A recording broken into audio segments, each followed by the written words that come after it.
Hello, welcome to cook it simple channel. இன்றைக்கி நான் சீரக சம்பா வெஜ் பிரியாணி பண்ண போகிறேன். வாங்க பார்க்கலாம். நான் ஒரு 250 கிராம் சீரக சம்பா ரைஸ் எடுத்து வச்சுருக்கேன். 2 மீடியம் சைஸ் ஆனியன் கட் பண்ணி வச்சுருக்கேன். ஒரு தக்காளி கட் பண்ணி வச்சுருக்கேன். கொஞ்சம் உருளைக்கிழங்கு, கொஞ்சம் கேரட்டு கட் பண்ணி வச்சுருக்கேன். கொஞ்சம் பீன்ஸ் கட் பண்ணி வச்சுருக்கேன். ஒரு 3 பச்சை மிளகா கட் பண்ணி வச்சுருக்கேன். கொஞ்சம் புதினா கொத்தமல்லியை எடுத்து வச்சுருக்கேன். ஒரு டேபிள் ஸ்பூன் தயிர்.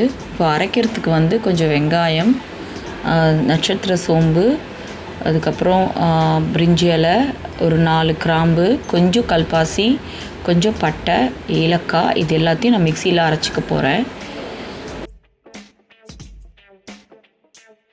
சில்லி பவுடர் உங்கள் காரத்துக்கு தகுந்த மாதிரி எடுத்துக்கோங்க. ஒரு டீஸ்பூன் சோம்பு, தாளிக்கிறதுக்கு கொஞ்சம் பிரிஞ்சி இலை, பட்டை, ஏலக்காய், கிராம்பு, கல்பாசி, நட்சத்திர சோம்பு, அதுக்கப்புறம் 2 டேபிள் ஸ்பூன் இஞ்சி பூண்டு விழுது. இந்த பிரியாணி குக்கரில் செஞ்சுக்கலாம். இப்போ இந்த குக்கரில் தேவையான அளவுக்கு எண்ணெயை ஊற்றி சூடு ஆகிட்ட பிறகு எடுத்து வச்சுருக்கிற அந்த சோம்பு, பட்டை, லவங்கம், கல்பாசி, பிரிஞ்சி இலை எல்லாத்தையும் போட்ட பிறகு கட் பண்ணி வச்சுருக்கிற அந்த வெங்காயத்தை நான் போட்டு நல்லா வதக்கிக்கிறேன்.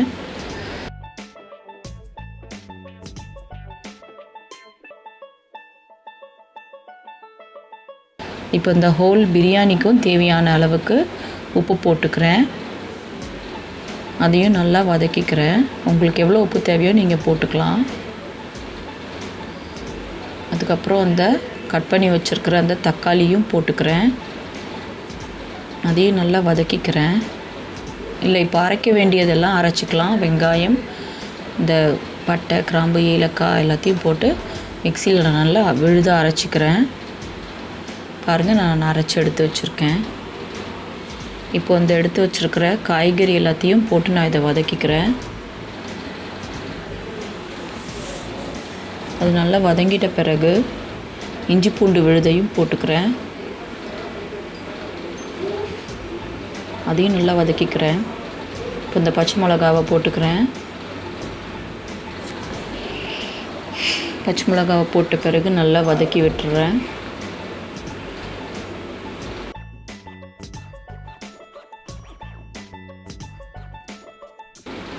அதுக்கப்புறம் இந்த சில்லி பவுடர் உங்கள் காரத்துக்கு எவ்வளோ தேவையோ நீங்கள் அவ்வளோ போட்டுக்கோங்க. தயிர் போட்டு வதக்கிக்கிறேன். இப்போ இந்த புதினா கொத்தமல்லியும் போட்டு வதக்கிக்கிறேன்.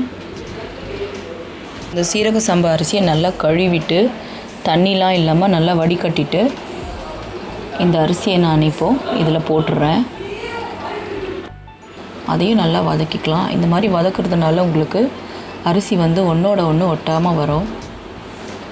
நல்லா வதங்கிடுச்சு பாருங்கள்.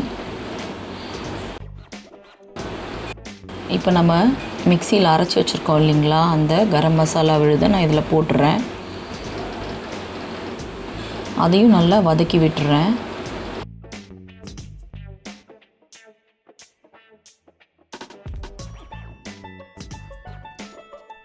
நான் தண்ணி ஊற்றிடுறேன். ஒரு டம்ளர் அரிசிக்கு 2 டம்ளர் தண்ணி ஊற்றிக்கோங்க. இப்போ நான் இது மேலே கொஞ்சம் புதினா கொத்தமல்லியை தூவிடுறேன்.